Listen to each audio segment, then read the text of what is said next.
Guys, nagpapabunot yung si daddy ko. Nagpapabunot ng ngipin. Tignan nyo. Sira na pala yan. Oh my God! Ew.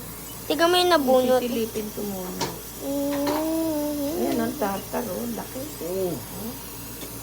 Tignan mo ano ginagamit nila. Tatar na lang ata kumakapit yan, tito. Yan, tatar na.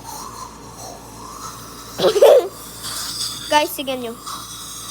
Ay, alis ka na konti, Natalie. Okay. Dito ko sa kabila. Okay.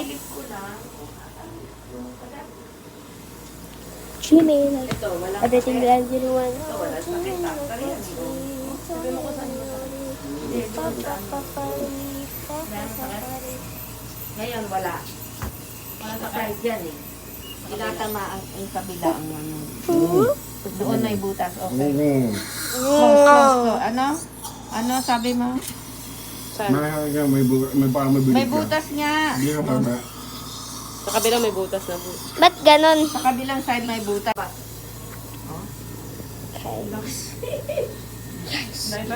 Pagkanto. Guys, ako yan. Sa baba lang mga kahit. Kapag napamasok doon mga Guys. Oo. Hello. Basta pa natin.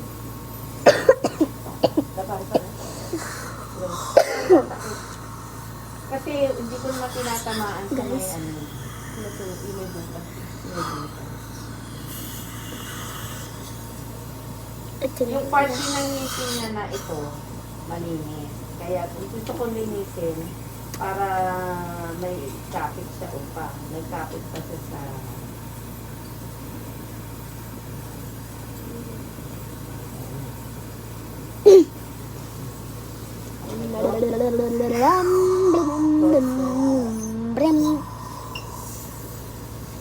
Nagbablog lang ako dito. Aray.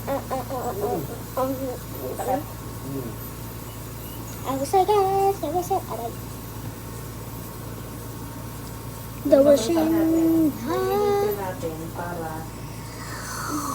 Aray.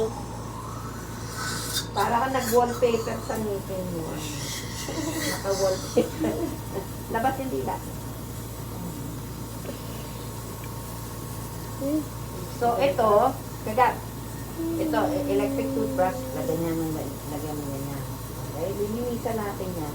Eventually, malilinis yan. Tapos kakapit sa ulo. Pero kailangan tuloy-tuloy. Hindi porte. Kung may kapit na ng konti, okay na. Hindi. Kailangan tuloy-tuloy. Para mag-gain siya ng bone. Kasi ngayon, halos